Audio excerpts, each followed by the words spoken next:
दोस्तों नमस्कार। चर्चा के विषय में आप सभी का मैं विश्वपति स्वागत करता हूँ।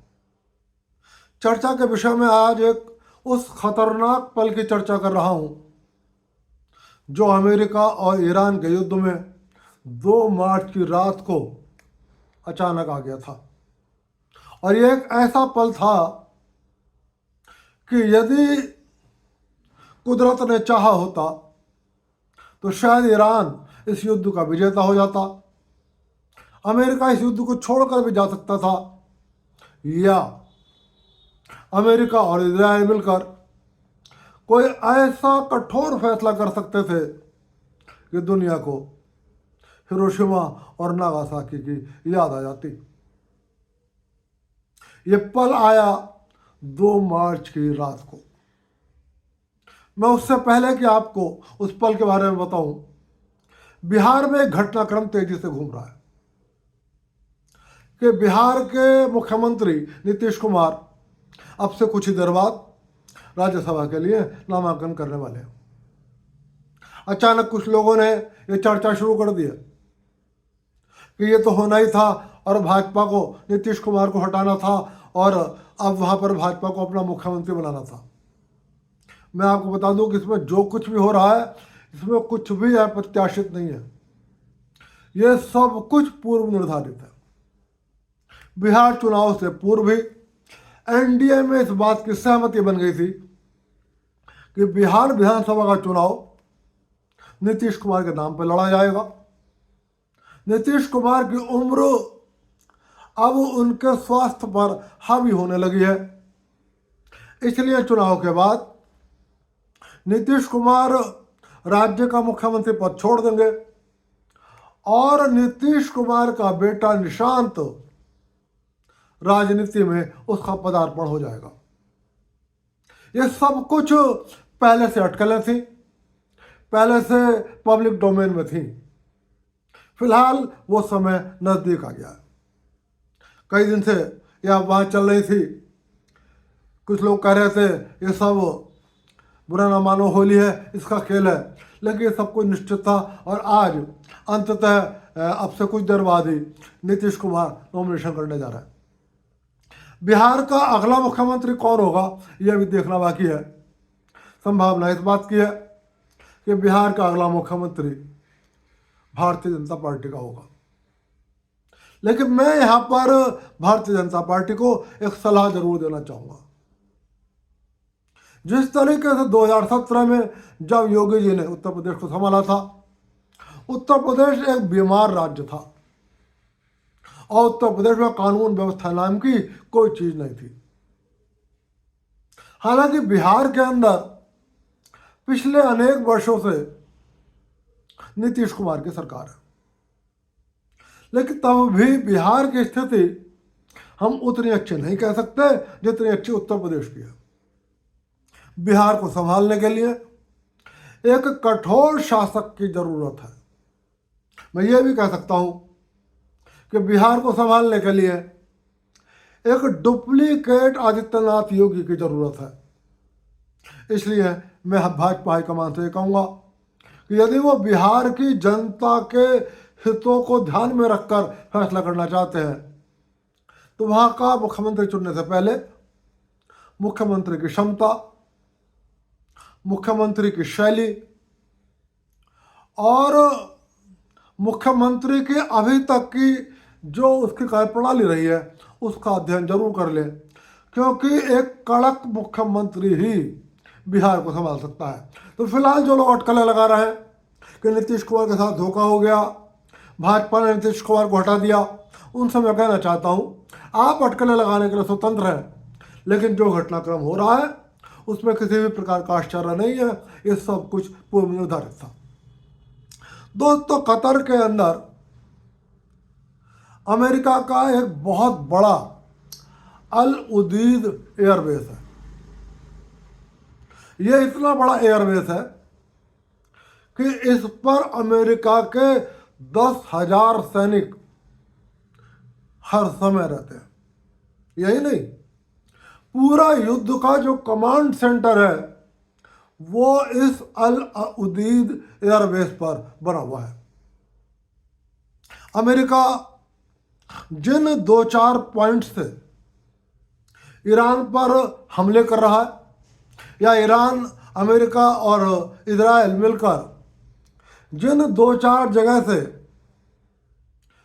ईरान के टारगेट्स को हिट कर रहे हैं, उसमें से एक पॉइंट है, एक जगह है अल उदीद एयरबेस, जो कतर के पास नज़दीक है, कतर के सीमा में आता है।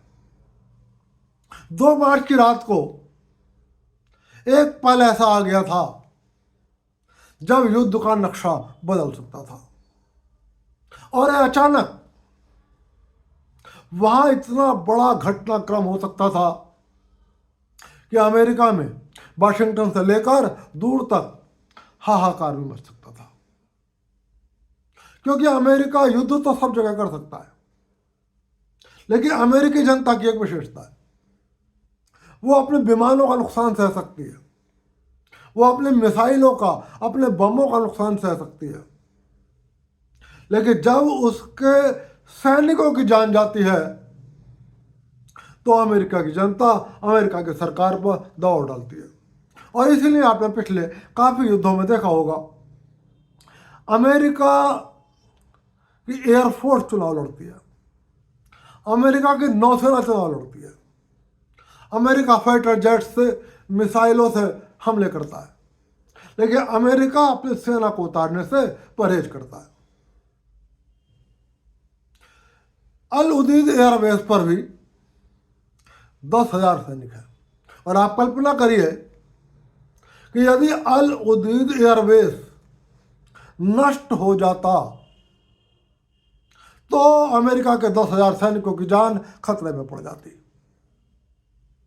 और माना मैंने कि ये 10,000 ना भी मरते, इसमें से कुछ हजार मारे जाते, तो आप यकीन रखिए अमेरिका में हाहाकार मच जाता, और अमेरिका के अंदर अमेरिका के नेताओं का, अमेरिका की जनता का डोनाल्ड ट्रंप पर और इजराइल के प्रधानमंत्री नेतन्याहू पर इतना दबाव पड़ जाता कि या तो अमेरिका इस युद्ध से पीछे हट जाता, इजराइल अपने हमलों को रोक देता, और ईरान इस युद्ध का विजेता हो जाता, या इतने बड़े नुकसान होने के कारण अमेरिका और इजराइल ऐसा कठोर फैसला कर सकते थे, ईरान के ऊपर एक ऐसी ताकत गिराने का फैसला भी कर सकते थे जो आपको जापान के नागासाकी और हिरोशिमा की याद दिला देता। लेकिन शायद ईश्वर को यह मंजूर नहीं था कि ईरान इस युद्ध का विजेता बने। शायद ईश्वर को यह मंजूर नहीं था कि अमेरिका और इजराइल को उस ईरान के खिलाफ पराजय मिल जाए जो ईरान अपने देश के नागरिकों पर जुल्म उठा रहा है, जो ईरान की जो सरकार, ईरान की वो धार्मिक काउंसिल जिसमें 80 से ज़्यादा इस्लामिक विद्वान हैं, और जो वास्तविक शासक है ईरान की, जो ये मानती है कि महिलाएं आम इंसान नहीं होती।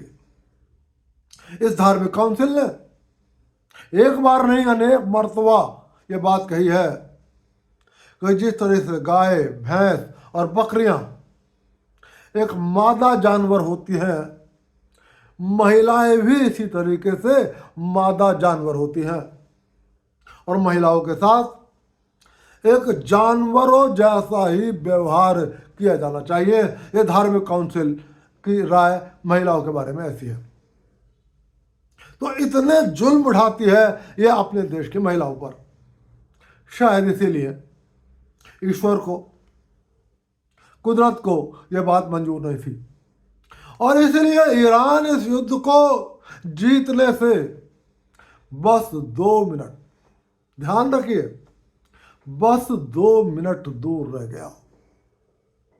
यदि 2 मिनट के लिए कुदरत या ईश्वर शांत रहते, वो देखते रहते या वो कदम ना उठाते,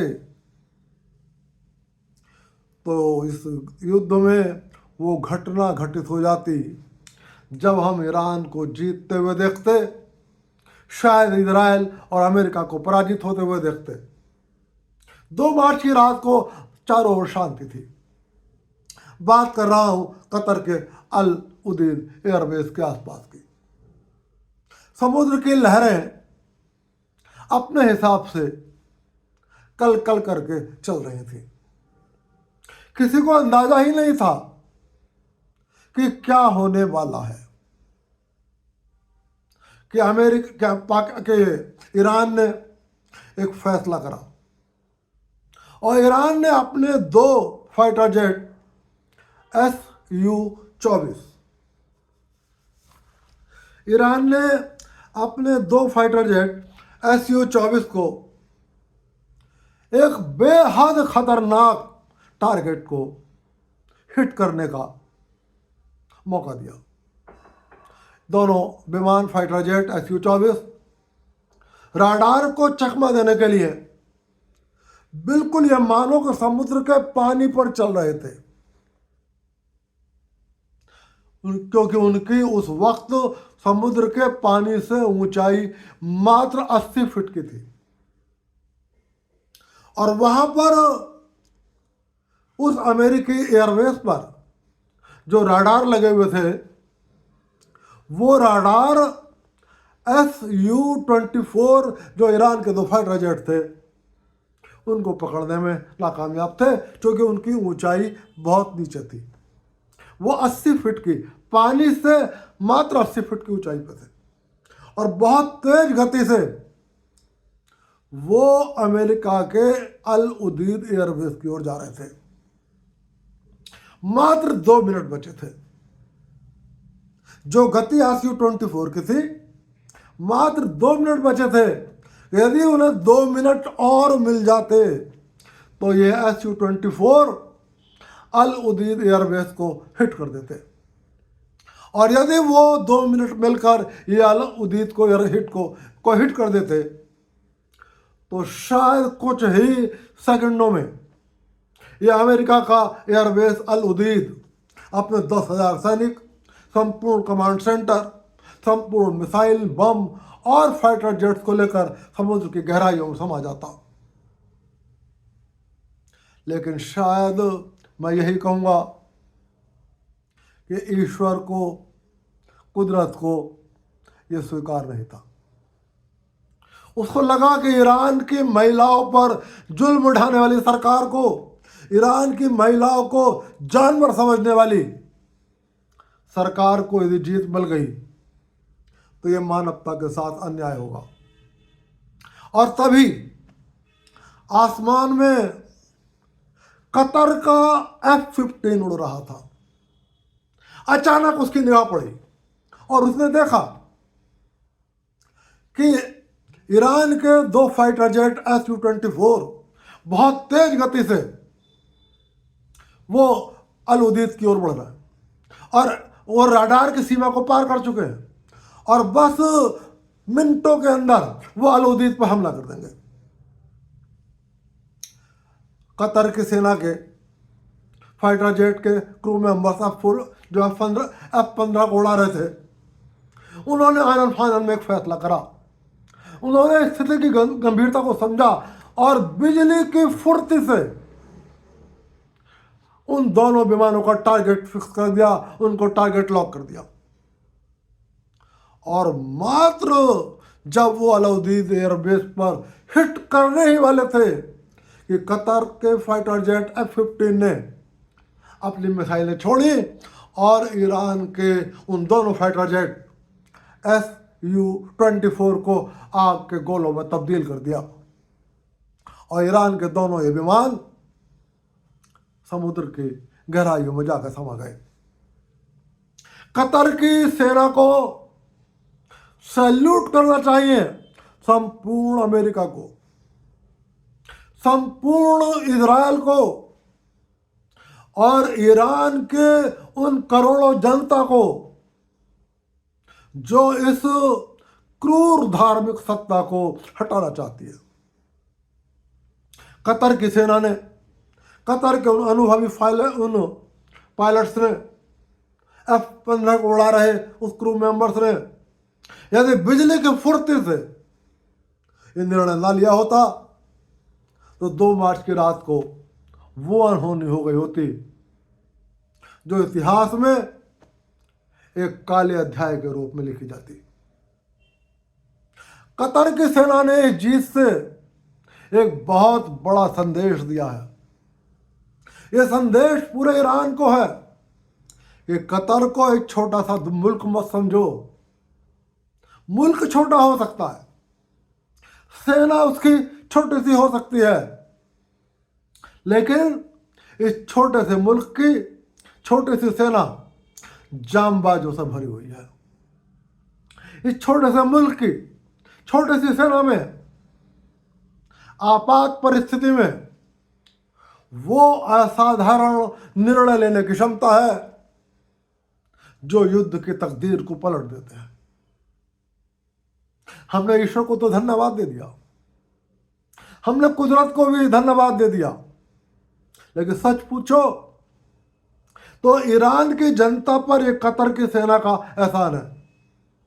मैं कतर की सरकार को, कतर की जांबाज सेना को और कतर के F-15 उड़ा रहे उन पायलटों को बहुत बहुत बधाई देना चाहता हूं, क्योंकि यदि उन्होंने सोचने में कुछ सेकंड और गंवा दिए होते, यदि उन्होंने टारगेट लॉक करने में कुछ सेकंड और गंवा दिए होते, तो शायद इससे पहले कि वो ईरान के इन Su-24 को हिट करते, ये ईरान के Su-24 दोनों फाइटर जेट अमेरिका के अल उदीद एयरबेस को हिट कर देते और वो अल उदीद एयरबेस 10,000 सैनिक, मिसाइल, बम और तमाम लड़ाकू विमानों, अमेरिका के लड़ाकू विमानों को लेकर समुद्र की गहराई में समा जाता। ये ईरान इराक युद्ध जो 28 मार्च से शुरू हुआ है, उसका अब तक का सबसे रोमांचक और सर्वाधिक निर्णायक पलों में से एक है। एक निर्णायक पल वो भी था जब युद्ध शुरू होने के बाद मात्र 2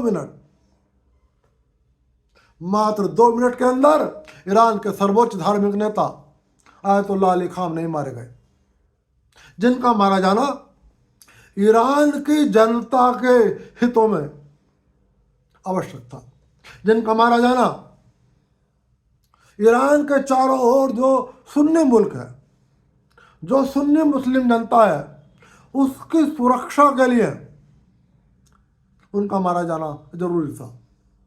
क्योंकि आयतुल्लाह अली खामनेई सिर्फ अमेरिका के दुश्मन नहीं थे, बस इजराइल और यहूदियों के दुश्मन नहीं थे, वो इन सुन्नी जमात को भी अपना दुश्मन मानते थे, इन सुन्नी मुल्कों को भी अपना दुश्मन मानते थे और इनको सबक सिखाना चाहते थे।